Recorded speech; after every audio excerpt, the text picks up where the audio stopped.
नमस्कार, आप देख रहे हैं लोकतंत्र। मैं हूं आपके साथ अक्षय। उत्तर प्रदेश की योगी सरकार की राह में रुकावटें तमाम। संकल्प पत्र में वादे बहुत हैं और उन वादों को पूरा करने की जिम्मेदारी भी। अवैध खनन को योगी सरकार ने गंभीरता से लेते हुए उस पर लगाम कसने का ऐलान सत्ता में आते ही कर दिया था।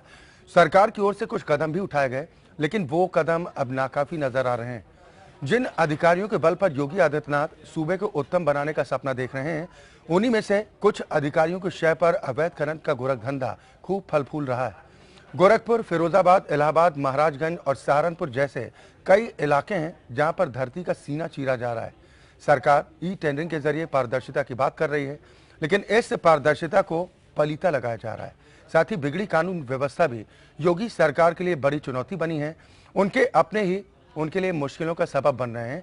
एक महिला पुलिस अधिकारी का वीडियो तो आपने भी देखा होगा, जिस पर योगी जी की कर्मस्थली के विधायक सत्ता का रौब गालिब करते नजर आए। और इससे पहले भी कई तस्वीरें ऐसी सामने आ चुकी हैं जो सरकार की राहों में कांटे बिछाने का काम कर रही हैं।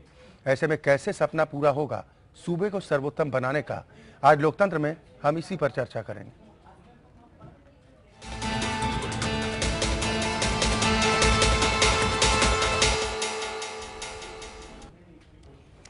उत्तर प्रदेश में अवैध खनन माफियाओं के हौसले इस कदर बुलंद हैं कि ना तो उन्हें देश की अदालतों का कोई डर है और न ही सरकार की चेतावनियों का कोई खौफ।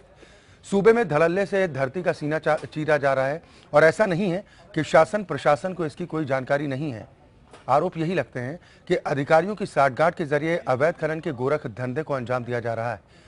एपीएन लगातार सामाजिक सरोकार से जुड़ी पत्रकारिता करते हुए सरकार को सचेत करने की कोशिश करता है और ये दिखाने की कोशिश करता है कि प्रदेश की तरक्की में आखिर कौन है जो बाधा बनने का काम कर रहा है। एपीएन के रियलिटी चेक में अवैध खनन की जो तस्वीर देखने को मिली, उससे सरकार की उम्मीदों को झटका लगता दिख रहा है। मुख्यमंत्री योगी आदित्यनाथ की कर्मस्थली गोरखपुर में अवैध खनन का गोरखधंधा थमने का नाम नहीं ले रहा और यही हाल महाराजगंज के पनियरा और श्याम देवरा थाना इलाके का है, जहां पर दिन दहाड़े जेसीबी के जरिए अवैध खनन को अंजाम दिया जा रहा है। लोग शिकायत करते हैं, बावजूद इसके प्रशासनिक अधिकारी कार्रवाई के बजाय मोटी रकम लेकर अवैध खनन माफियाओं को खुला संरक्षण दे रहे हैं। ये आरोप लगते हैं। फिरोजाबाद में भी शिकोहाबाद थाने के कंथरी गांव में तहसील प्रशासन की मिलीभगत से अवैध खनन का काम खूब फल फूल रहा है। भट्टा स्वामी खुलेआम जेसीबी से खेतों को गड्ढे में तब्दील कर रहे हैं।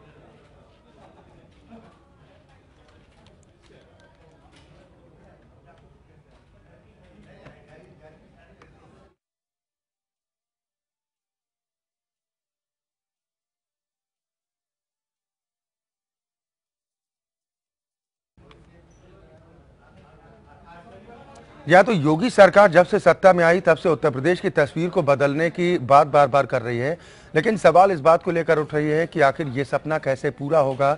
अवैध खनन पर लगाम कसने की बात कही थी। लोगों की प्रतिक्रिया सबसे पहले हम सुनाते हैं। गोरखपुर जो कि कर्मस्थली है योगी आदित्यनाथ की, वहां के लोगों का क्या कुछ कहना है अवैध खनन को लेकर, सबसे पहले ये सुनाते हैं। सुप्रीम कोर्ट के आदेश के बावजूद भी अभी भी लगातार खनन का सिलसिला जारी है। हमारे साथ यहाँ कुछ लोग मौजूद हैं, आइए हम उनसे भी जानना चाहेंगे कि आखिर ये अवैध खनन का सिलसिला क्यों नहीं रुक पा रहा है, किस वजह से, क्या कमी है। मैं भारतीय शक्ति चेतना पार्टी का जिला महासचिव सुरजीत सिंह मंटू। देखिए, माननीय सुप्रीम कोर्ट का रोक तो है, लेकिन जब तक स्थानीय और जिला प्रशासन इसमें पूर्ण रूप से सहयोग नहीं करेगा तो यह बंदी होना जो है नामुमकिन है। नहीं लग रहा कि यह बंदी हो पाएगा जब तक यह जिला प्रशासन का पूरा सहयोग इसमें नहीं हो। हमारे साथ कुछ और लोग भी यहाँ मौजूद हैं, आइए हम उनसे भी जानने की कोशिश करेंगे कि आखिर क्यों ये अवैध खनन का सिलसिला थम नहीं पा रहा है। अवैध खनन का सिलसिला इसलिए थम पा रहा है कि जिला प्रशासन के साथ साथ जो हम लोग हैं, हम लोग जागरूक मतदाता हैं, हिंदुस्तान के नागरिक हैं, हम लोगों को भी इस पर एक्शन लेना चाहिए। अगर हमको लग रहा है कि कहीं अवैध खनन हो रही है तो मुझे जिला प्रशासन, स्थानीय जिला प्रशासन को या स्थानीय थाने को वहाँ पे सूचना देनी चाहिए कि जिससे अवैध खनन पर रोक लगाया जा सकता है। क्योंकि जिला प्रशासन हर जगह नहीं देख पाएगा, हर जगह उसकी नज़रें नहीं है कि वो देख रहा है कहाँ अवैध खनन कभी रात में हो रहा है, कभी दिन में हो रहा है, कभी सुबह में हो रहा है। तो वो जिला प्रशासन उतना अपने प्रयास कर रहा है। अगले माननीय हमारे मुख्यमंत्री माननीय योगी आदित्यनाथ जी महाराज जी ने उस पर रोक लगाया है, जो कि पिछली सरकार के अपेक्षा इस सरकार में अवैध खनन बहुत कम हो गया है। और उसके लिए हम लोगों को भी जागरूक होना पड़ेगा कि जहाँ हम देखते हैं कि अवैध खनन हो रहा है तो उसकी शिकायत हमको स्थानीय थाने, पुलिस या प्रशासन से करनी चाहिए, तब अवैध खनन रुक सकता है, अन्यथा नहीं रुकता। हमारे साथ कुछ और लोग भी यहाँ मौजूद हैं, आइए हम उनसे जानने की कोशिश करेंगे। यहाँ पे प्रशासन मिली भगत से खनन का कार्य हो रहा है, इसे रोकने के लिए हम लोगों को जागरूक होना है। लेकिन देखा जाए कभी यहाँ अवैध खनन लगातार चल रहा है और बजट सुप्रीम कोर्ट का इस सरकारेश है कि अवैध खनन पर रोक लगाई है। यहाँ पे पूर्ण रूप से मिली भगत चल रहा है और इस मुद्दे को जागरूक होकर अवैध खनन को रोकना चाहिए। अवैध खनन का सिलसिला तभी रुकेगा जब यहाँ के स्थानीय प्रशासन उस पर शिकंजा कस पाएगा। एपीएन से जगदम्बा त्रिपाठी, गोरखपुर। जहाँ तो आपने सुना कि गोरखपुर के लोगों की क्या कुछ राय है। कुछ और तस्वीरें हम उत्तर प्रदेश के तमाम इलाकों की दिखाएंगे कि जहाँ पर अवैध खनन का काम धड़ल्ले के साथ चल रहा है। वहीं कानून व्यवस्था को लेकर भी सरकार के सामने एक बड़ी चुनौती है।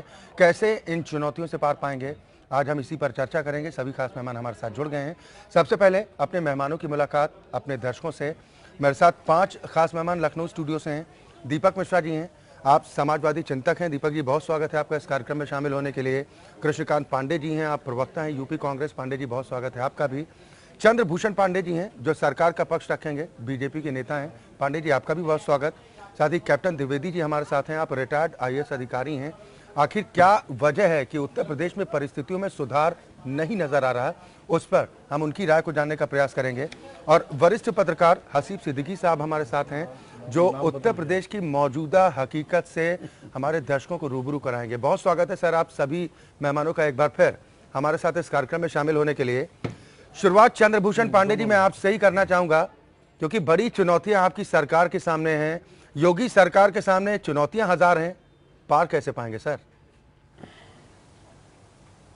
देखिए, योगी सरकार की प्राथमिकताएं स्पष्ट है, हम एक एक करके उस पर आगे बढ़ रहे हैं। आप देख रहे हैं, चाहे किसानों की समस्या रही हो, चाहे प्रशासनिक कुशलता की दृष्टि से साफ सुथरे अधिकारियों की तैनाती का मुद्दा हो, चाहे लॉ ऑर्डर से जुड़े हुए मुद्दे पर आप देखेंगे एंटी रोमियो स्क्वाड बनाने का मुद्दा हो, अवैध बूचड़खानों पर जो एक सफल कार्रवाई आप लोगों ने देखा है, इवन खनन के मुद्दे को लेकर जो आपने रिपोर्ट दिखाई, जिसको लेकर के हाई कोर्ट में 2 मई को जो स्टे खत्म होने के बाद हमारी जो खनन की पॉलिसी है वो अब कार्य रूप में आ रही है, जिसमें बहुत पारदर्शिता के साथ ये टेंडरिंग की बात है, नॉन रिन्यूएबल ऑफ लीज का मुद्दा है। तो इस तरह से हम अपने संकल्प पत्र के साथ साथ अपनी प्राथमिकताओं के साथ साथ बहुत स्पष्टता से जन भावनाओं का आदर करते हुए, पुराने कूड़े कचड़े को साफ करते हुए आगे बढ़ रहे हैं। मुझे पूरा भरोसा है कि उत्तर प्रदेश में जिस तरह से 10 सालों में बदहाली हुई है, जिस तरह से 10 सालों में उत्तर प्रदेश में अव्यवस्था, अराजकता और संविधान और कानून की धज्जियां उड़ी हैं, वो सारी गंदगियों को साफ करने में मुझे थोड़ा समय तो लगेगा, लेकिन हम अपनी प्राथमिकता को लेकर के, अपने दृढ़ संकल्प शक्ति को लेकर के और लक्ष्योन्मुख होकर के, जनोन्मुख होकर के जिस तरीके से हम लोग काम कर रहे हैं, मुझे पूरा भरोसा है कि भारतीय जनता पार्टी की योगी सरकार आगे आने वाले दिनों में एक ऐसी सरकार उत्तर प्रदेश में लाएगी, दिखेगी, काम करते हुए दिखेगी, जिसको कहीं न कहीं से उत्तर प्रदेश के लोगों को ये लगेगा कि नहीं, उन्होंने जो मार्च में फैसला किया एक अच्छा फैसला रहा। तो हम सुशासन का मार्ग प्रशस्त कर रहे हैं, जनोन्मुखी सरकार का मार्ग प्रशस्त कर रहे हैं, कानून का राज स्थापित कर रहे हैं, और पुरानी सरकारों के जो कूड़े कचड़े उसकी सफाई के अभियान में भी बहुत ईमानदारी और तत्परता से लगे हुए हैं। तो मुझे लगता है कि धीरे धीरे चीजें बेहतर होती चली जा रही हैं। दीपक मिश्रा जी, बेहतरी की बातें तो खूब हो रही हैं, धरातल पर कुछ परिवर्तन होता आपको नजर आ रहा है? पूर्व मुख्यमंत्री अखिलेश यादव ने भी चुटकी लेते हुए कहा कि हमारी सरकार जब थी तब तो आपने कानून व्यवस्था को लेकर खूब हो हल्ला मचाया, अब कानून व्यवस्था उससे ज्यादा बेपटरी होती जा रही है। चंद्रभूषण जी कह रहे हैं सब ठीक है। अब चंद्रभूषण जी तो अच्छे व्यक्ति हैं, शब्दों के धनी हैं। तो जैसे ये होता है ना कि विसरस भरा कनक घट, जैसे हमारे बड़े बुजुर्ग यहाँ बैठे हुए हैं, पुराने गाँव में जिस मटकी में जहर रखा जाता था उसको सजा दिया जाता था। तो ये शब्दों की चाशनी में यथार्थ जो विभत्स हो चुका है उसको सजा रहे हैं। 2 कप्तान रो चुके, एक के बीवी बच्चों ने कह दिया कि भैया बचाओ हमें, कहाँ ये स्थिति में आ गई, एक तो अभी रो ही रही है। ऐसा कोई दिन बताइए जब उत्तर प्रदेश में बलात्कार न हुआ हो, हत्या न हुई हो, जातीय संघर्ष न हुए हो। लेकिन हाँ, इसके समाधान के लिए एक बहुत अच्छा भाषण आ जाएगा जो भाई चंद्रभूषण जी बोल रहे थे, वही कल श्रद्धेय कोई कैबिनेट मंत्री भी बोलेंगे और ठीक उसी समय आदरणीय अजय सिंह बिष्ट योगी जी भी वही अच्छा भाषण देंगे। लगेगा कि जैसे बस लक्ष्योन्मुख हो गए, जनोन्मुख हो गए। मुझे बताया जाए कि 1 महीने 1 हफ्ते में किस भ्रष्टाचारी के खिलाफ क्या कठोर कार्रवाई हुई, एक उदाहरण दे दीजिए। एक बार आपको याद होगा कि आदरणीय अरविंद केजरीवाल जी जब मुख्यमंत्री बने थे तो एक दिन मेट्रो से गए थे। क्या कहे थे कि हम पब्लिक कन्वेंस से चलेंगे और जनता का पैसा बचाएंगे। वही मेट्रो, वही अरविंद, वही उद्धव, वही बांध दोबारा कभी नहीं चढ़े। आदरणीय योगी जी एक दिन आए, झाड़ू लगाए और उसके बाद सब यथास्थिति फोटो खींच गया, भाषण हो गया। अगले दिन अगला नाटक। एंटी रोमियो का डीजी कौन है, एसपी कौन है, इसका क्या गाइडलाइन दी गई। बच्चे कुछ बैठे थे, उठक बैठक करा दिया, फोटो फाटो हो गया, कहानी खत्म। मैं एक बार फिर बड़ी जिम्मेदारी के साथ कहता हूं, आधा सच पूरे झूठ से ज्यादा भयावह होता है। यह दरअसल बाबा भारती की सरकार है। ठीक है, कृष्णकांत पांडे जो गालिब की तरह खाली गजल गाती है। ये तमाम नेता कहते हैं, आप लोग यही कहते हैं कि सत्ता जो है वो एक हनक से चलती है। क्या योगी जी की हनक अभी तक दिखाई नहीं पड़ी? उसको महसूस नहीं कर पा रहे हैं ना अधिकारी, ना उनकी अपनी ही पार्टी के नेता? देखिए अक्षय जी, अभी हमारे भाजपा के साथी बता रहे थे कि जो हमारा संकल्प पत्र है उस संकल्प पत्र के मुताबिक अब उत्तरोत्तर आगे बढ़ रहे हैं। आज 50 दिन इनके सरकार को हुआ है। अभी हम लोग विपक्षी पार्टी है, 50 दिन और भी इनको देने के मूड में, कम से कम 100 दिन के कार्यकाल की समीक्षा होनी चाहिए। आज 50 दिन हुआ है। इसका मतलब इनके संकल्प पत्र में था कि सहारनपुर के कप्तान के परिवार को गौशाला में भेजा जाएगा, उसको डराया जाएगा। इनके संकल्प पत्र में था कि गोरखपुर जो हमारे जोगी जी मुख्यमंत्री जी का गृह जनपद है और वहां के एक IPS अधिकारी को, वो भी महिला, उसको किस तरह से धमकाया जाएगा और पब्लिक के बीच में कैसे उसे रुलाया जाएगा। और सहारनपुर में जिस तरह से जाति वर्ग में जिस तरह से वहां हुआ, दलित संप्रदाय को मारा गया, जिस तरह से उनके घर जलाए गए, मुझको लगता है यह भी शायद इनके संकल्प पत्र में अवश्य रहा होगा। और यह खनन की बात पे आप आ रहे थे, खनन की बात, खनन कैसे रुकेगा? गोरखपुर उनका घर, अभी आप सुन रहा था, आपके स्क्रीन पर अब देख भी रहा था। गोरखपुर हो, महाराजगंज हो, आजमगढ़ हो, मऊ हो, सोनभद्र में सोनभद्र में तो करोड़ों करोड़ों रुपए तक का महीना तय होता, जबकि सुप्रीम कोर्ट के रोक के बावजूद भी। पिछली सरकार का भी कुछ आप जिक्र कर रहे थे, पिछली सरकार का भी कुछ जिक्र कर रहे थे आप। पिछली सरकार 2007 से 12 में हमने देखा, जो लोग मायावती जी की सरकार में खनन में सोनभद्र, हमीरपुर, बांदा, इन जिलों का महीने महीने का तय होता कितना करोड़ दिया जाएगा। सर 2012 से 2017 की बात में कर रहा हूं। देखने को मिला है 2012 से 2017 में खनन पे सुप्रीम कोर्ट ने रोक लगाया। अखिलेश यादव जी ने रोक खुलवाने का प्रयास किया, रोक अभी तक खुली नहीं। और उस समय खनन की जो स्थिति रही उसकी तुलना में आज ज्यादा भारी है। और 2012 से कैप्टन द्विवेदी जी हमारे साथ हैं। कैप्टन द्विवेदी जी, नहीं था। क्या तस्वीरें आप देखते हैं? हालांकि हमारा कोई इरादा नहीं है कि हम गड़े मुर्दों को उखाड़ें, लेकिन कृष्णकांत पांडे जी ने अच्छी अच्छी बातें कही हैं। हालांकि सहयोगी रहे, निकाय चुनाव भले ही अब अलग अलग कांग्रेस और समाजवादी पार्टी लड़ेंगी, लेकिन अंग वस्त्र दोनों एक ही रंग के पहन के आए हैं, तो कम से कम ये तो जरूर लगता है कि अभी भी दोस्ती अच्छी तो चली रही कम से कम। लेकिन क्या महसूस कर रहे हैं? कुछ बदलाव आपने महसूस किया? और साथ ही जो कुछ तस्वीरें इस तरह की सामने आ रही हैं, क्या वो भयावह नजर नहीं आती कि अधिकारियों के आंसू तक छलका दिए जाते हैं इस तरह का रौब? अक्षय, लॉ एंड ऑर्डर के इशू पर जो आप बात कर रहे हैं, दुर्भाग्य यह है इस प्रदेश का कि जो एक बाल एक समय हुआ करता था पुलिस का और प्रशासन का जी, वो करीब करीब खत्म हो गया है। और जब तक वो रिवाइव नहीं होगा, प्रशासन जो है हमेशा एक बाल से चलता है, धन बल, बाहुबल या इस तरह की चीजों से नहीं चलता है जी।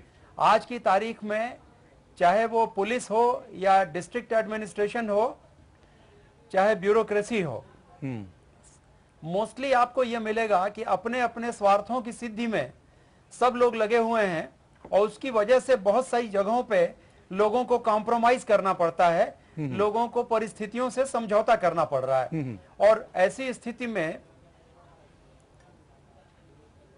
जी, तो यहाँ से डिस्टर्ब आवाज जी जी, आवाज आपकी पहुंच रही है। तो परिस्थितियों से परिस्थितियों से समझौता करना पड़ता है। और ऐसी स्थिति में इस प्रकार की जो चीजें देख रहे हैं आप, उनका होना अवश्यंभावी है। यदि आज ये तय हो जाए कि हमारा ट्रांसफर कहीं भी किसी भी पोस्ट पर कर दिया जाए, सैलरी मिलती रहेगी, हम काम करते रहेंगे, तो कदाचित ये जो पॉलिटिकल प्रेशर है ये खत्म होगा या कम से कम डाइल्यूट होगा, जो वर्तमान में अभी नहीं हो रहा है। क्योंकि हम अपनी स्वार्थ सिद्धि के लिए, अपने पर्सनल इंटरेस्ट के लिए बहुत सारी चीजों को कॉम्प्रोमाइज करते हैं। अब रह गया माइनिंग का जो प्रश्न है, माइनिंग एक मिल्किंग काऊ है यूपी के लिए। और जैसा कि अभी हमारे पूर्व वक्ताओं ने, जो सभी लोग बड़े अनुभवी स्पोक्स पर्सन है डिफरेंट पार्टीज के, उन्होंने बताया कि ये एक तरह से धन दोहन का सबसे अच्छा जरिया हो गया। वर्तमान सरकार आई तो उनके सामने शुरू में ही उन्होंने, योगी जी ने अनाउंस किया कि एक्साइज पॉलिसी, माइनिंग पॉलिसी, इसको हम स्ट्रिक्टली लागू करेंगे। एक शब्द होता है माइनिंग में, उसको रवन्ना कहते हैं। जी। आज रवन्ना को आकार पत्र 11 MM11 कहते हैं। जी। वर्चुअली उसका समापन हो गया है। और जो ये माफिया पॉलिटिकल और एडमिनिस्ट्रेटिव नेक्सस बन गया है माइनिंग के लिए अलग अलग एरियाज में, वो काम कर रहा है। और यूपी माइनर मिनरल एक्ट 1957 की मंशा, जिसके बारे में सुप्रीम कोर्ट ने भी मेंशन किया, वो वर्चुअली जीरो हो गई है, खत्म हो गई है। आज की तारीख में आवश्यकता इस बात की है, हाँ ये जरूर है कि यूपी गवर्नमेंट ने एक निर्णय लिया कि जो पिछली सरकारों में एक सिस्टम था कि फर्स्ट कम फर्स्ट सर्व के बेसिस पर टेंडर्स अलॉट होते थे या माइंस अलॉट होती थी, वो समाप्त कर दिया। अब जो है ई टेंडरिंग के प्रोसेस शुरू कर दी है, लेकिन अभी इसके होने में टाइम लगेगा। माफियाज, चाहे वो पिछली सरकार रही हो, चाहे उसके पीछे की सरकार रही हो या वर्तमान सरकार रही हो, वो उसी रूप में एक्टिव हैं। और जब तक कोई एग्जाम्पलरी पनिशमेंट एरिया वाइज नहीं होगा, इसमें आवश्यकता इस बात की है कि पायलट प्रोजेक्ट के तौर पे जो सबसे बदनाम इलाके हैं, जैसे किसी ने सोनभद्र की बात की या महाराजगंज या गोरखपुर की बात की, या उधर पश्चिम में सहारनपुर और बागपत है उसकी बात की, उनको चिन्हित करके और वहां पर स्ट्रिक्ट एक्शन, और अगर एक्शन नहीं होता है तो सुपरवाइजरी स्टाफ के खिलाफ एक्शन जब तक नहीं होगा तब तक हम माइंस पे कंट्रोल नहीं कर पाएंगे। यानी अब आपको लग रहा है कि ऐलान के मोड से हटकर एक्शन मोड में योगी सरकार को आना होगा, तब कहीं कुछ सार्थक कदम दिख सकेंगे। हसीब सिद्दीकी साहब, मैं आपके पास आता हूं, आपसे असल हकीकत जानना चाहता हूं। ये जो धरती का सीना छलनी करने की कोशिश लगातार की जा रही है, बातें दावे तो बड़े बड़े किए जाते हैं, आखिर क्या वजह आपको नजर आती है कि लगाम नहीं कस पा रही? अक्षय जी, ऐसा है कि एक बात कही जाती है कि थानेदार बदलता है, मुखबिर जो भी रहता है थाने का, ए चला जाएगा, बी आ जाएगा, मुखबिर जो है ए है वो ए ही रहेगा, वहां पर बी मुखबिर नहीं आएगा। वही स्थिति जो है प्रदेश में जो है वो माफिया की है, चाहे वो लैंड माफिया हो, चाहे वो आपका खनन माफिया हो। स्थिति ये है कि कोई सरकार आए, उनका झंडा बदल जाता है, उनकी लाइटीज चेंज हो जाती हैं। कल तक जो लोग जो थे सापा के साथ थे, या उससे पहले जो थे बासापा के साथ थे, जो ये काम कर रहे थे खनन में, जो है माफियागिरी कर रहे थे, वो लोग सापा में आ गए, सापा चली गई, वो सब भाजपा में आ गए। ये इससे आप इनकार नहीं कर सकते। अब मैं आपको मिसाल दूं एक, हमारे यहाँ जो जिला है आपका सोनभद्र, सर्वाधिक जो है खनन वहीं पर होता है, गिट्टी का काम होता है। वहां पर मैं गया था 6 महीने पहले, पिछली सरकार थी। कई लोगों ने कहा साहब वो वीआईपी इतना पड़ता है, वीआईपी इतना पड़ता है, 10,000 पर ट्रक वीआईपी। साहब ये वीआईपी क्या है? कहेंगे साहब ये जो है पर ट्रक जो है एडिशनल पैसा लिया जाता है, और ये पैसा जो है ये बढ़ता है राजनेताओं में, अधिकारियों में, इवन माफ कीजिएगा हमारी बिरादरी के कुछ लोगों में भी। ये स्थिति वहां पर है। वीआईपी के नाम ही था वीआईपी, ये पैसा लिया जाता है। वो स्थिति जो है ठीक है, कुछ पाबंदियां लगाई गई। पाबंदी लगी क्या हुई साहब कि मोरंग जो है और वो जो है बालू महंगी हो गई। अधिकांश हिस्सा जो है जो आता था बालू का, मोरंग का, वो आता था अवैध खनन से। ये बंद कर दिया आपने, तो वहां उसके दाम बढ़ गए। लेकिन अल्टीमेटली जो है कुछ दिन का जो है वो लल रहा, एक जो है 2 महीने का में जो है 1 हफ्ते जो है 4-6 हफ्ते जो है काम नहीं हुआ, और फिर वैसे जैसा आपने दिखाया फिर से वैसे काम चालू हो गया। और वही लोग जो लोग अपने लोग कहते थे साहब के हम सापा के हैं जहाँ बसपा के हैं वो लोग आज जो है वो सब भाजपा के हो गए हैं। वो ना उसकी बात नहीं कर रहा हूँ कि वो हैं उनके, वो कहते हैं कि हम, और वही जो नेक्सस जो है पुलिस का और जो है ये हमारे प्रशासन का और राजनेताओं का वो बन गया है, और जो है वैसे ही बिल्कुल काम जो है चल रहा है। आप यानी आपको लगता है कि जब तक ये नेक्सस खत्म नहीं होगा तब तक ये वादे पूरा करना भी आसान नहीं होगा। चंद्रभूषण पांडे जी, कैसे ये जो अवैध खनन माफिया हैं, जो कुछ अधिकारी, कुछ शब्द हम जोड़ रहे हैं कि कुछ ऐसे अधिकारी हैं, इनका नेक्सस कैसे खत्म कर पाएंगे और कब तक खत्म होगा, कितना वक्त लग सकता है? देखिए कि पॉलिटिकल सिस्टम में एक दो शब्द बहुत महत्वपूर्ण है, तो पॉलिटिकल विल, दूसरा राजनीतिक सुचिता। तो देखिए मैं मानता हूं कि कोई भी सरकार संसदीय लोकतंत्र में अगर वो एक राजनीतिक सुचिता रखती है और उसके पास एक मजबूत इच्छा शक्ति है तो बड़े से बड़े चीजें कर सकती है। हमारे पास एक स्पष्ट बहुमत की सरकार है, साफ सुथरा नेतृत्व है, दृढ़ इच्छा शक्ति है, स्पष्ट दृष्टि है, प्रतिबद्धता है, ईमानदारी है और जनता के प्रति एक पीड़ा भी है और प्रकृति के प्रति एक पीड़ा भी है। तो आज जो खनन का विषय, अगर इसमें मैं कहना चाहूंगा कि निश्चित रूप से कहीं न कहीं आज जो पहाड़ों के साथ, धरती के साथ, वन्यजीवों के साथ, जंगल के साथ, नदियों के साथ, झीलों तालाबों के साथ जो हो रहा है वो कतई स्वीकार्य नहीं है समाज को, और इस सरकार को भी स्वीकार नहीं। हमारी सरकार प्रकृति मित्र सरकार होगी, हमारी सरकार पर्यावरण मित्र सरकार होगी, हमारी सरकार जनोन्मुखी सरकार होगी, हमारी सरकार zero tolerance for corruption and crime. देखिए इसमें हम कोई कंप्रोमाइज नहीं करने जा रहे। मैं बहुत स्पष्ट बताना चाह रहा हूँ, सर कार्रवाई तो करिए, हम कभी भी अपराधियों के साथ नहीं खड़े होंगे। ये लिखी लिखाई बातों से काम तो चलने वाला नहीं है ना सर। एपीएन ने जब रियलिटी चेक किया है कि अवैध खनन किस तरह से हो रहा, सर सुन लीजिए एक भी उदाहरण, चंद्रभूषण पांडे जी, एक भी दृष्टांत आप नहीं दे सकते जब हमारा पॉलिटिकल नेतृत्व किसी अपराधी के साथ खड़ा हो। अक्षय जी, हम कभी भी किसी क्रिमिनल के साथ नहीं खड़े हो सकते। अमन मणि कौन से भाई, आपका जो है अमन मणि त्रिपाठी के ऊपर जो है आपने जो है अमन मणि अगर जमानत पे छूटे हुए हैं और जनता दरबार में हमारे पास आ जाए, आपके पास आ जाए, क्या आप लाठी मार देंगे उनको? नहीं बाबू, अच्छा लेकिन मुख्यमंत्री आवास तक पहुंच जाता है, पहुंच जाए, हर आदमी पहुंच जाता है, सीएम आवास तक मिलने के लिए पहुंच जाए। मुख्यमंत्री आवास, चंद्रभूषण पांडे जी, हम इन बातों में जाना नहीं चाहते हैं। ये आप राजनीतिक दलों की तरफ से कहा जाता है ना कि संभावनाएं होती हैं, राजनीति में संभावनाओं का बहुत महत्व होता है। ये महत्व आप लोग बेहतर समझ सकते हैं। हम आम जनता हैं, आम जनता की तरह समझना चाहते हैं कि हमारी सरकार है, हमारी सरकार हमारे लिए क्या कुछ कर रही है। हमने कई जगह रियलिटी चेक किया, रियलिटी चेक में जो तस्वीरें सामने आई उनसे आपके भी होश फाख्ता हो जाएंगे सर। चंद्रभूषण पांडे जी, हम अधिकारियों से सवाल करते हैं, हम अधिकारियों से सवाल करते हैं कि अवैध खनन क्यों चल रहा है, आप खेतों को गड्ढों में तब्दील कर रहे हैं, तो कहते हैं कि नहीं वो तो नियम कायदों के साथ वो हो रहा है। आप कह रहे हैं कि कोर्ट की तरफ से खनन पर पाबंदी है, तो अधिकार किसने दिया इन अधिकारियों को? तो समाप्त हो चुकी है अक्षय जी, पाबंदी समाप्त हो चुकी है। सर 2 मई का जिक्र किया ना, 2 मई का जिक्र किया ना आपने, उसके पहले भी हमने रियलिटी चेक किया। 2 मई को हाईकोर्ट अवैध खनन का काम खूब चल रहा है सर। किसान परेशान है कि हमारे खेतों को गड्ढे में तब्दील कर रहे हैं आप लोग। अक्षय जी मेरी बात सुनिए। अक्षय जी मैं ये कहना चाहता हूं कि मैं आपके चैनल को बधाई देता हूं इस विषय को लेकर के कि आप इस तथ्य को सामने लाए। मैं मानता हूं हो सकता है सरकारी सिस्टम में अभी कुछ चीजें लोग अधिकारियों के संज्ञान में न हो, एक बड़ा कार्य आप कर रहे हैं। मैं तो 5000 किलोमीटर पदयात्रा केवल पर्यावरण को लेकर कर चुका हूं। मैं आप जैसी पत्रकारिता को नमन करता हूं।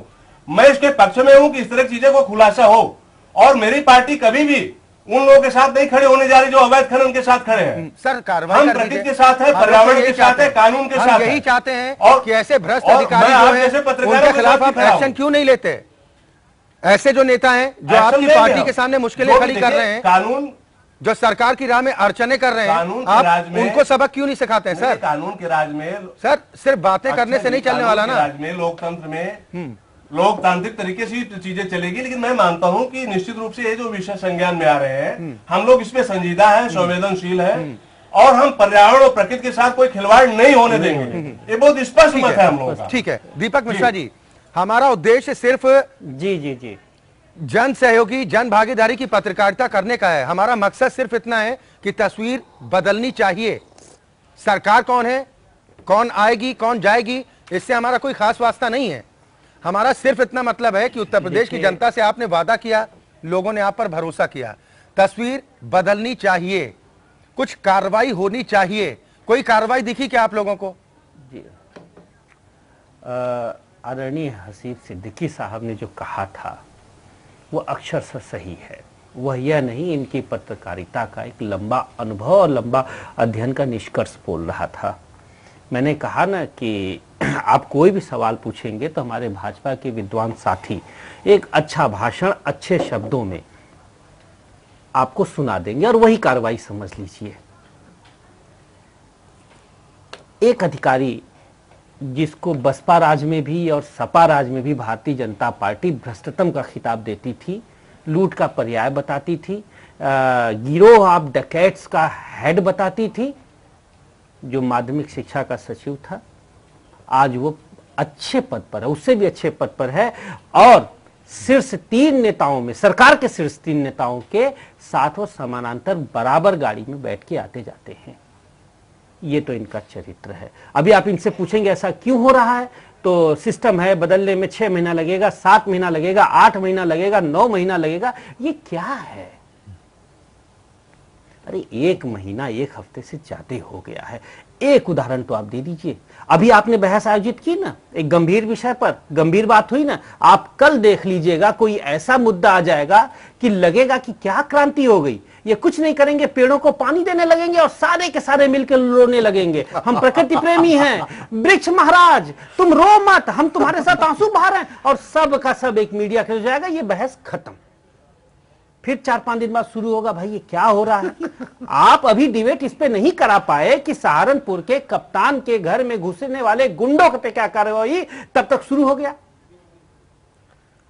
आप अभी इस पे बात कर भी नहीं पाए ठीक से कि बूचड़ खानों ने जब इनसे मुलाकात की थी श्रद्धेय योगी आदित्यनाथ उर्फ अजय सिंह बिष्ट महोदय से, उसका क्या निष्कर्ष निकला, तब तक फिर दूसरी बात आ गई। आप अभी बात कर भी नहीं पाए ठीक से कि संघ ने आदित्य जी से क्या बोला, गुरु गोलवलकर का हिंदू राष्ट्र बनाओगे या एकात्म मानववाद दीनदयाल का बनाओगे या किस दिशा में प्रदेश को ले जाओगे, तब तक फिर और कोई बात आ गई। आप आज आपने गंभीर बहस कर दी ना, कल आप देखिएगा आपके सारे कैमरे, आपका सारा मस्तिष्क, सारा मन इस पे बिछा होगा कि ये कोई ना कोई ऐसी लगा देंगे। हो सकता है कल से भारत एपीएन के मंच पर जन सरोकार से जुड़ी पत्रकारिता ही हम देखिएगा महोदय, आप हमने पिछली सरकार पर भी तीखे सवाल किए, सारे चैनल और साथी दीपक भारत माँ वंदन शुरू कर देंगे। अरे भाई, भारत माँ की वंदना कौन नहीं करता है? कहते हैं कि हम राष्ट्रभक्त, बताओ कौन राष्ट्रद्रोही है? अरे दीपक जी से इनका भी कुछ चाल चरित्र समझ लीजिए। नहीं, हमारा चाल चरित्र छोड़ दीजिए। अब उसका वक्त नहीं है ना पांडे जी, अब उसका वक्त नहीं है। मैं सर्वदीपोभव कृष्णकांत पांडे जी, कृष्णकांत पांडे जी, हम ना सरकार की नीयत पर सवाल उठा रहे हैं जी। अच्छा जी, हम ना सरकार की नीयत पर सवाल उठा रहे हैं, ना वो जो कवायद कर रही है उस पर सवाल उठा रहे हैं। हमारा सवाल सिर्फ इतना है कि आप अगर कदम भी आगे बढ़ा रहे हैं तो परिवर्तन कुछ दिखना चाहिए। 50 दिन का वक्त कम नहीं होता, 50 दिन में कुछ तो परिवर्तन दिखना चाहिए ना सर। दिख तो गया, पंजीरी वाला सेट हो गया, वही पंजीरी पे ही आ रहा था। अच्छा जी, पता है आपको? हाँ, बस जो पंजीरी में जिसका हाथ, खनन भी उसी के पास, पूरे प्रदेश का शराब भी उसी के पास।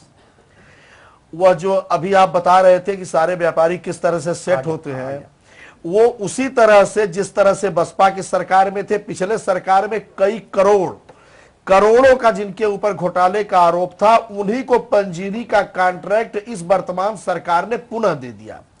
या तो बिना किसी टेंडरिंग के, या तो पिछली सरकार के घोटाले गलत रहे, जिस सरकार में उसके ऊपर घोटाले लगे थे, या तो ये सरकार अगर वो घोटाले सही थे तो वह कौन सी डील हुई है जिस डील के चलते यह सरकार फिर से उसको दे दी।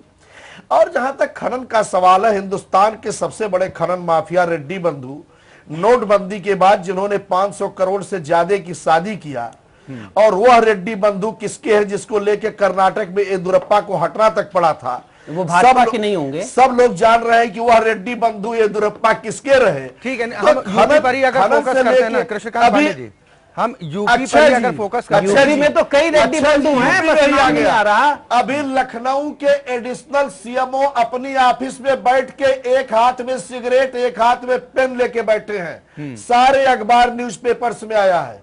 दरोगा थाने में बैठ के सिगरेट पी रहा है, किसी चैनल पर 2 दिन पहले इसको लेके डिबेट हुई थी, इस स्थिति में ये पूछ रहा हूं कि आखिर एक तरफ तो आपने अच्छा काम किया, पान मसाला वगैरह सारे चीज पर रोक लगा दिया, हम सरकार के इस निर्णय का स्वागत करते हैं, लेकिन दूसरी तरफ एडिशनल सीएमओ जो बहुत बड़ी पोस्ट होती है वो बैठ के सिगरेट पी रहा है, थाने का इंचार्ज बैठ के सिगरेट पी रहा है, और आपका एमपी जो है एसपी के परिवार को धमका रहा है, उसको गौशाला पहुंचा दे रहा है।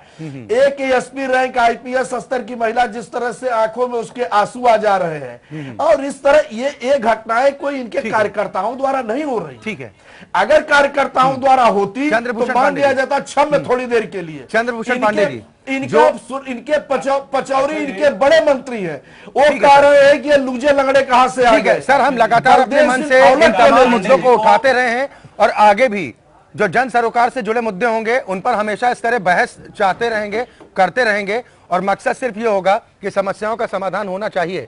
चंद्रभूषण पांडे जी, गोरखपुर में जो एक महिला अधिकारी के साथ जो कुछ भी हुआ, वो तस्वीरें उम्मीद करते हैं आपने जरूर देखी होंगी, मन विचलित नहीं होता?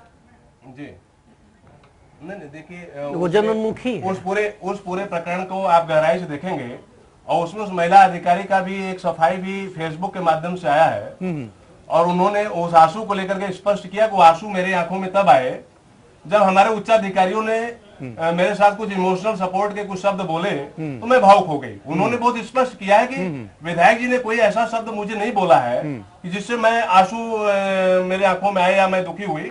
मैं जो इमोशनल सपोर्ट हमारे उच्चाधिकारियों द्वारा कुछ चीजों को लेकर आया, वो क्या आकाशवाणी हो रही थी, वो सामने विधायक नाच रहे हैं, वो रो रही है, नहीं, चंद्रभूषण पांडे जी, अच्छे शब्द है क्या? वो वीडियो क्लिप हमारे पास है। अगर आपको फिर भी कुछ लगता है कि कहीं कुछ गलत तरीके से दिखाया जा रहा है तो हम वो भी दिखा सकते हैं। अंदाज क्या था? क्या यही अंदाज होता है? वो सपोर्टिंग वर्ड क्या अंतस मन से आ रहे थे क्या? कैप्टन द्विवेदी जी, एक विधायक को क्या ये शोभा देता है कि आप अपने समर्थकों के साथ पहुंचते हैं, अपना रौब गालिब करने की कोशिश करते हैं? अपनी बात पूरी कर लूं जी, कर लीजिए। मैं अपनी बात पूरी कर लूं। मैं ये कहना चाह रहा था कि किसी भी जनप्रतिनिधि को मर्यादित आचरण करना ही चाहिए, उसमें कोई रिलैक्सेशन नहीं हो सकता है, उसमें कोई रिलैक्सेशन नहीं हो सकता। शब्दों का, भाव भंगिमा का, बॉडी लैंग्वेज का बड़ा महत्व होता है लोकतंत्र में और सामाजिक जीवन में। तो मैं उसके पक्ष में कभी नहीं हूं कि कोई महिला हो या पुरुष हो, किसी के साथ हमारी भाव भंगिमा विनम्र होनी चाहिए, शालीन होनी चाहिए, ठीक है, और वो लोकतांत्रिक होनी चाहिए। ठीक है। तो कैप्टन द्विवेदी जी, मैं उसके कैप्टन द्विवेदी जी, जो विधायक महोदय का वर्जन भी सामने आया, उन्होंने कहा कि महिलाओं के साथ बदसलूकी कर रही थी, वो भी तो महिला अधिकारी थी, उसका कोई मानवाधिकार नहीं है। वो कह रही कि अगर कानून व्यवस्था को हम पटरी पर लाने के लिए अगर कोई कदम उठाते हैं तो हमें रोक दिया जाता है, हम पर रौब गालिब किया जाता है, इसीलिए वर्दी पहनाई गई है क्या?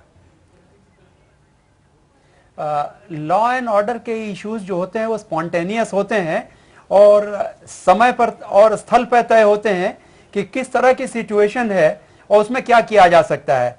अगर आप वहां की घटना को फर्दर फॉलो करेंगे तो कुछ महिलाएं बाद में आकर के ये भी कह रही थी कि किसके शाह पर, किसके इशारे पर वो वहां इकट्ठी हुई और किसका वेट कर रही थी। यदि सार्वजनिक रूप से पब्लिक का रास्ता रोका जाए तो ये किसी भी दशा में क्षम्य नहीं है। सरकार किसी की भी हो, प्रशासन किसी का भी हो जी, उसको बाय फोर्स हटाना ये हमारा जिम्मेदारी है और मैंडेटरी है, क्योंकि एम्बुलेंस आ रही है, कोई इमरजेंसी का केस है और हाईवे को आपने ब्लॉक कर दिया तो पुलिस अफसर का जो कार्य था, पुलिस अफसर अपने सीमाओं के अंदर किया है, उसने कहीं भी ह्यूमन राइट्स का वायलेशन नहीं किया है। और शालीनता दोनों पक्षों में होनी चाहिए थी। वास्तव में ग्राउंड पे क्या हुआ इसके विषय में यहां से कहा जाना संभव नहीं है जी। लेकिन ये दुर्भाग्यपूर्ण है कि इस समय जो पॉलिटिकल सिस्टम है उसमें कुछ इस तरह का बन गया है कि कुछ ना कुछ रौब गालिब करने की प्रक्रिया होती है और उसी का एक उदाहरण ये सामने था। आसिफ सिद्दीकी साहब, ये किसी भी क्या जो सूचनाएं हैं कि इस महिला के साथ भी धक्का मुक्की हुई है, महिला अधिकारी के साथ, पुलिस अधिकारी के साथ, उसको भी मामूली चोटें आई हैं, ये नहीं दिखता है क्या? ये भी तो देखना चाहिए ना सर। देखिए ऐसा है, अभी चंद्रभूषण जी ने जो बात कही शुचिता की और गवर्नेंस की, कहने में बहुत अच्छा लगता है, लेकिन हमारी पूरी व्यवस्था में जो वोट की व्यवस्था है, जो वोट की पॉलिटिक्स है, उसमें अमन मनी और मुख्तार अंसारी ऐसे लोगों का विभिन्न पार्टियों के लिए महत्व है। और मुश्किल काम होता है सख्त फैसला करना। पश्चिम बंगाल में रविशंकर सिद्धार्थ सिंह कर रहे ने वहां पर कुचला नक्सलवाद को, उसके बाद कांग्रेस पार्टी लौट के आई नहीं वहां। पंजाब में खालिस्तान मूवमेंट को कुचला कांग्रेस पार्टी में, उसके बाद एक लंबे अरसे तक कांग्रेस पार्टी वहां साफ हो गई। तो ये जो दो पार्टी है सत्ता में, उसको सोचना पड़ता है कल आने वाला ये लोग जिनको हम कुचलेंगे, जिनको दबाएंगे, जिन पर सख्ती करेंगे, चाहे वो अधिकारी हो, चाहे वो जनता के लोग हों, चाहे वो किसी ग्रुप के लोग हों या किसी जाति के लोग हों, चाहे किसी धर्म के लोग हों। कल आने वाले चुनाव में जब वो हमारे खिलाफ जो खड़े होंगे तो वोट पे हमारा क्या असर पड़ेगा, ये सबसे महत्वपूर्ण चीज है जो हमको दिखना पड़ेगी, चाहे वो लॉ एंड ऑर्डर में हो, चाहे वो जो आप हमको दिखा रहे हैं इसमें हो उसमें। तो मेन चीज जो है यही है, जिस वक्त तक सरकार की विल, अभी चंद्रशेखर ने कही विल जो है वो सामने कैसे आएगी। आप देख रहे हैं कल हमको उनसे वोट लेना है हमको। कल इनका क्षेत्र में अमरमणि का जो है गोरखपुर के इस क्षेत्र में, महाराजगंज के इस क्षेत्र में जो है इतना मौत है, हमको मौत देना है, नहीं देंगे तो हम जो है हम कल मासाफ हो जाएंगे हम। तो जिस वक्त तक इससे आप ऊपर नहीं उभरेंगे आप कुछ नहीं कर सकते। यही व्यवस्था जो है चलती रहेगी। ये आपको हर पॉलिटिकल पार्टी को जो है चाहे कोई भी हो। चंद्रभूषण पांडे जी, आपको क्या लगता है कि इन अवैध माफियाओं को, अवैध खनन माफियाओं को समर्थन किसका मिल रहा है? आप ये तो मानते हैं कि कुछ अधिकारियों का और इन माफियाओं का नेक्सस बन चुका है जिसको तोड़ना आसान नहीं है आप लोगों के लिए? देखिए, कहीं न कहीं उत्तर प्रदेश की राजनीति में जो मसल पावर रही है, एक महत्वपूर्ण चीज रही है, उसको नकारा नहीं जा सकता। लेकिन जरूर योगी सरकार के आने के बाद हमारी जो प्राथमिकता है वो प्राथमिकता ये है कि आम नागरिक का सम्मान बहाल हो और नागरिक को उसकी जाति, धर्म और पोजीशन के आधार पर कोई विभेद का शिकार न होना पड़े। हर आदमी के साथ गरिमापूर्ण व्यवहार हो। और इस तरह के जो लोग जो कानून के साथ खिलवाड़ करते हैं, जो लोग कानून के साथ खेलते हैं, जो लोग आम जनता की जिंदगी के साथ खिलवाड़ करते हैं, ऐसे लोगों की जगह कानून में जो निर्धारित है वहां उनको पहुंचाया जाए। इसमें हम लोग कोई कॉम्प्रोमाइज नहीं करने जा रहे हैं। देखिए, अमनमणि के एक दृष्टांत जो आ रहा है, दैट वाज ए चांस। देखिए, हमारी सरकार में अपराधियों की जगह जेल है और वो जेल में ही रहेंगे। हम उनको कोई संरक्षण नहीं देने जा रहे, चाहे वो खनन माफिया हो, चाहे भू माफिया हो, चाहे वन माफिया हो, चाहे जंगल माफिया हो, चाहे किसी भी तरह के माफिया जो कानून से खेलते हैं, हम उनको कोई संरक्षण देने नहीं जा रहे हैं। तो सर, ऐसे लोगों पर कार्रवाई करने में कितना वक्त लगता है? योगी सरकार आप मामले की जांच में कितना वक्त लगता है? 2 दिन, 4 दिन, 1 सप्ताह आप जांच कराइए, कार्रवाई कीजिए। 50 दिन में कितनी कार्रवाइयां हुई हैं? सर, एक बयान मुझे योगी जी का याद आ रहा है। सदन में उन्होंने कहा था, किसी कांग्रेस के सांसद का जिक्र करते हुए उन्होंने कहा था कि जब मैं लोकसभा में पहुंचा और मुझे अपने गोरखपुर के मुद्दे उठाने थे, तो उस सांसद ने मुझ पर तंज कसा था, जिसके बाद मैंने कहा कि जब से मैं वहां का सांसद बना तब से वहां पर कानून व्यवस्था बिल्कुल ठीक है गोरखपुर में।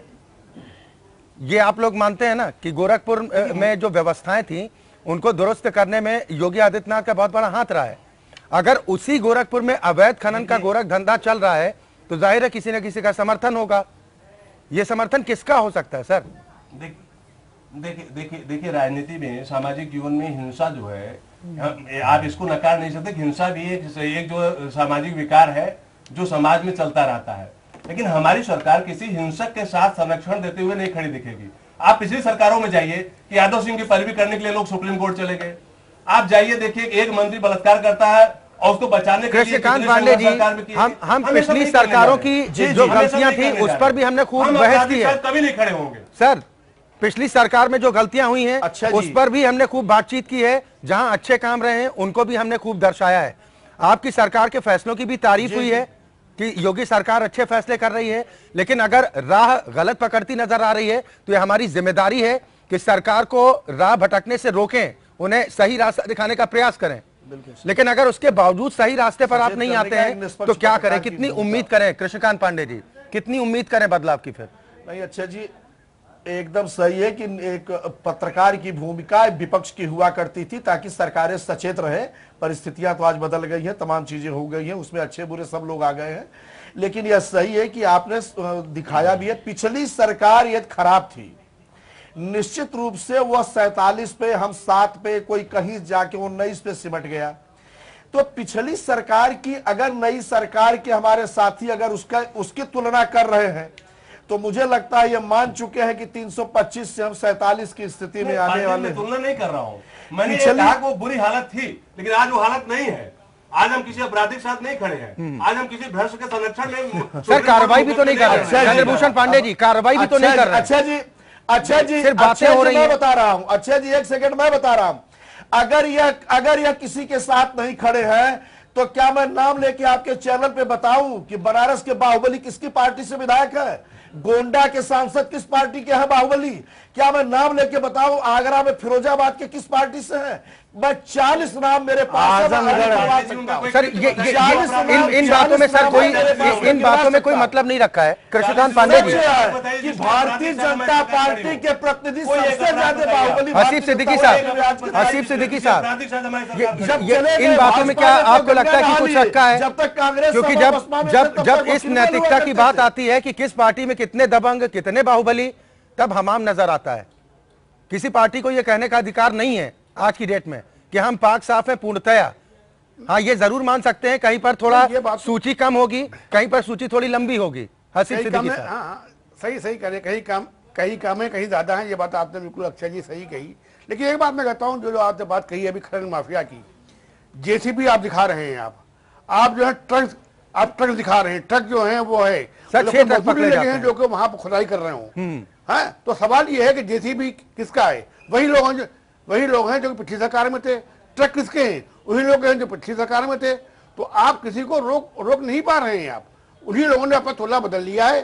पहले वो भाजपाई थे, फिर सपाई हो गए, आज वो भाजपाई हो गए।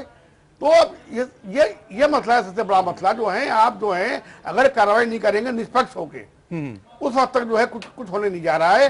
माफिया कहाँ ज्यादा है कहाँ कम है, 70 पार्टी होती है, माफिया सब उसमें आ जाते हैं, कोई पार्टी भी हो। इसलिए आप ये नहीं कह सकते। आप खास चीज है टिकट देने का। टिकट देते वक्त आप देखें कि आप कितने माफिया को आप टिकट दे रहे हैं, कितने लोगों को टिकट दे रहे हैं, वो तो आपके ऊपर है। लेकिन वो कहाँ जा रहा है? 70 पार्टी में माफिया अधिक होंगे। जितने माफिया होते हैं वो पार्टी छोड़ के जो है 70 पार्टी में आ जाते हैं। आज आप गिनने आएंगे जैसे डेविड को, आपको यही स्थिति मिलेगी आपको।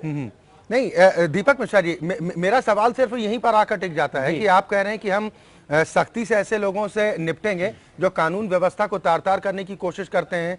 अवैध खनन को लेकर हमारी सरकार की रणनीति बड़ी पुख्ता है, अब हम लगाम कस के रहेंगे। दिक्कत कहाँ है सर?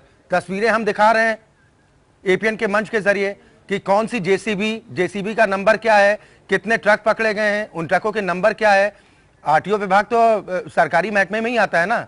कितना वक्त लगता है पता लगाने में किसके नाम पर ट्रक है, किसके नाम पर जेसीबी है और कौन अधिकारी वहां पर पोस्टेड है? कितना वक्त लगता है पता करने में? देखिए अक्षय जी, उसके लिए जरूरी है कि भारतीय जनता पार्टी का राज्यसभा में भी बहुमत हो और दोबारा फिर सरकार बने। ये बहुत जरूरी है। जब तक यह नहीं होगा तब तक कोई खनन अवैध रुक ही नहीं सकता। क्योंकि भारतीय जनता पार्टी का भी राज्यसभा में बहुमत नहीं है, इसलिए खनन अवैध कैसे रुक सकता है? मोदी जी के हाथ बहुत कमजोर हैं। राजनाथ सिंह जी की बड़ी पीड़ा है, मरमाहट है, आप देखते नहीं हैं। तो इनको पहले राज्यसभा में बहुमत दिलवाइए और जो अभी तो 13 ही राज्य में, बाकी राज्यों में भी दिलाइए, तब जाके गोंडा का जो वहां के सांसद ब्रजभूषण सिंह के संरक्षण में चल रहा है, आजमगढ़ का जो वहां के सांसद का चुनाव लड़े रमाकांत यादव के संरक्षण में चल रहा है, तब रुकेगा। बात यादव सिंह की कर रहे हैं हमारे भाजपा के विद्वान साथी। जिस अधिकारी ने इंडियन रेवेन्यू सर्विस के जिस अधिकारी ने यादव सिंह जी पर, आरएसएस संघ और भाजपा में तो सबको जी लगाया जाता है ना, पर छापा मारा था, वह 3 घंटे के अंदर स्थानांतरित हुई है। अभी तक सीबीआई में हम लोग सुनते आ रहे हैं, सीबीआई जहां सब तो हो गई, चलिए हम गुनहगार थे। बेवफाई का इल्जाम हम पे, सही बावफा कौन है पता तो चले। हमने बचाने का पूरा प्रयास किया, हम नहीं बचा पाए। ये 1.5 महीने से आप सीबीआई का नाटक क्यों कर रहे हो? 1.5 महीने तक साबित तक नहीं कर रहा है, आरोप का पत्र क्या है? और 1.5 महीने बाद कह देंगे कि जब ये ठंडा वंडा हो जाएगा मामला तो कह देंगे वो सबूतों के आरोप में छूट गए। चंद्रभूषण पांडे जी, इनको देखिए दीपक जी, पहले ये बता दें कि वो लक्ष्मी सहगल, नाम मैं लेके कह रहा हूं, हो सकता है सहगल ना हो पर लक्ष्मी तो तय है, जिसने छापा मारा था उसका ट्रांसफर और वो केंद्र सरकार करती है। और उस समय वित्त मंत्री कौन था? मेरा आरोप है चंद्रभूषण पांडे जी, मेरा आरोप है कि केंद्र सरकार बचा रही है। दीपक जी को ज्ञान विलंब से प्राप्त हुआ। नहीं विलंब नहीं, मैंने तब भी कहा था, मैंने तब भी कहा था, और तत्कालीन नहीं तत्कालीन भारतीय जनता पार्टी के अध्यक्ष से कहा था। आप बताइए और साफ वही कीजिए। कहना चाहता हूँ, लेकिन मैं कहना चाहता हूँ भारतीय जनता पार्टी की सरकार, तो बताओ तो भैया, 1 महीने में कार्रवाई क्या की? अरे कौन सी सूचिता? भ्रष्टाचार के नाम पे। अब बताइए तो। हमको किसी सर्टिफिकेट नहीं चाहिए। नहीं, आप समाजवादी पार्टी हमको सर्टिफिकेट, आप तो हिटलर के वंशज हो, आपको सर्टिफिकेट की जरूरत क्या है? देखिए यादव सिंह का मुद्दा सीबीआई इंक्वायरी में है। आप मेरे में उंगलियों गिना सकता हूँ वैसे 100 नाम जिन पे अभी पिछले 50 दिनों छापा पड़ा है। आप सभी लोग जानते हैं। आप एक आदमी बताइए जो जेल में छापा पड़ा, सेटिंग हुई और गेटिंग में गए। आप जब चाहे इस विषय पर डिबेट रख लीजिए कि काले धन को लेकर कितने छापे पड़े। कौन सा पेट्रोल पंप का मालिक जेल में है, बता दो भाई। सच्चाई है। चंद्रभूषण पांडे जी, मुझे संक्षेप में, अब इस चर्चा के समापन का वक्त हो रहा है। दीपक मिश्रा जी, चर्चा के समापन का वक्त है। हम जरूर ये भरोसा जरूर चाहेंगे चंद्रभूषण पांडे जी से, आम लोग कहां जाएं? 325 सूचिता का ख्याल रखते हैं। 325 सीटें जिस उत्तर प्रदेश की जनता ने आप लोगों को दी हैं, वो कहां पर अपना सर फोड़े, ये बता दीजिए। वो राज्यसभा के बहुमत तक, उसके बाद कार्रवाई होगी। तो पत्रकारिता को मैं नमन करता हूं, being a environment activist, being a Bhajpa नेता। देखिए, मैं मानता हूं कि इस तरह का अवैध खनन स्वीकार्य नहीं है। हमारी जो ई टेंडरिंग की पॉलिसी है, उसके तहत जो अभी टेम्पोररी पट्टे मिलने हैं 1 जुलाई से लेकर, यानी तब तक के लिए मान लिया जाए कि अवैध खनन होता रहेगा जब तक आपकी प्रक्रिया पूरी नहीं हो जाती है। कैप्टन द्विवेदी जी, एक रिएक्शन आपसे। अवैध खनन रुकेगा और आपकी सर कब रुकेगा? तस्वीरें भी दिखा रहे हैं हम लगातार। जब कोर्ट से पाबंदी थी तब भी अवैध खनन हो रहा था। अब आप कह रहे हैं कि पाबंदी भी हट गई है, तब भी हो रहा है। उसके बावजूद आप कह रहे हैं कि कार्रवाई होगी। कैप्टन द्विवेदी जी, उम्मीद क्या करें? कल से इसका असर दिखेगा आपको। चलिए, यकीन किया जा सकता है कैप्टन द्विवेदी जी, और उम्मीद भी हम कर सकते हैं कि कम से कम चंद्रभूषण पांडे जी मुख्यमंत्री तक बात पहुंचाएं। लेकिन हो सकता है कि इसका प्रभाव पड़े जी। अगर ये बात उच्च स्तर पर पहुंचती है तो तत्काल प्रभावी कार्रवाई की जा सकती है, और ये किया जाना चाहिए। कम से कम कुछ जिलों को सेलेक्ट करके वहां पर तो इसको तत्काल लगा के प्रभावी कार्रवाई करके जो जेसीबी डंपर लोडर हैं उनको सीज करें, और जो लोग इसमें इन्वॉल्व हैं उनको सबको अरेस्ट करके सुसंगत धाराओं में मुकदमा कायम करके जेल भेजें। ठीक है, ये तभी रुकेगा जी। हसीब सिद्दीकी साहब, रुकने वाला नहीं जी। हसीब सिद्दीकी साहब, एक फाइनल कमेंट मैं आपसे जरूर संक्षेप में चाहूंगा। हमारा ये बिल्कुल भी मकसद नहीं है कि हम सरकार के कामों में रोड़ा बने। हमारा मकसद सिर्फ ये है कि सरकार सही दिशा पर चले, और जैसा चंद्रभूषण पांडे जी ने भरोसा दिलाया कि इस मुद्दे पर कल ही कोई ना कोई समाधान होगा, सार्थक पहल सरकार की तरफ से देखने को मिलेगी। उम्मीद कर सकते हैं कि कम से कम आप कार्रवाई कीजिए, थोड़ी तस्वीर तो बदलनी चाहिए ना सर। नहीं, ठीक है, चंद्रभूषण जी कह रहे हैं सत्तारूढ़ पार्टी के हैं, मैं उनकी बात को कैसे मैं नकार सकता हूं। परिणाम आपके सामने जो 1 दिन, 2 दिन में, 3 दिन में आ जाएंगे, आप देख लीजिए क्या हुआ। लेकिन मेरा मानना यही है कि व्यवस्था में कोई बहुत आमूल चूल परिवर्तन होने नहीं जा रहा है। वही लोग हैं, वही अफसरान हैं, जहां से वहां भेज दिए गए वहां से वहां भेज दिए गए, वही माफिया हैं, वही लोग हैं, झंडे बदल लेते हैं, वो जहां से वहां पहुंच गए हैं। मुझे नहीं लग रहा है कोई आमूल चूल परिवर्तन होने जा रहा है आने वाले दिनों में। चलिए, बिल्कुल, बहुत शुक्रिया आप सभी मेहमानों का हमारे साथ इस चर्चा में शामिल होने के लिए। तो उत्तर प्रदेश की योगी सरकार की राह में कांटे कई हैं, लेकिन इन कांटों से बचकर सही राह पकड़ना भी एक बड़ी जिम्मेदारी योगी सरकार के सामने है। संकल्प पत्र में वादे बहुत हैं, उन वादों को पूरा करने की चुनौती भी है, लेकिन ये वादे पूरा कैसे होंगे, सवाल इस बात को लेकर उठ रहे हैं। ऐसे में योगी सरकार को गंभीर कदम उठाने होंगे और हर मोर्चे पर कुछ करके दिखाना होगा, तब उत्तर प्रदेश की जनता का भी इकबाल अपनी सरकार पर मजबूत होगा। लोकतंत्र में आज के लिए बस इतना ही।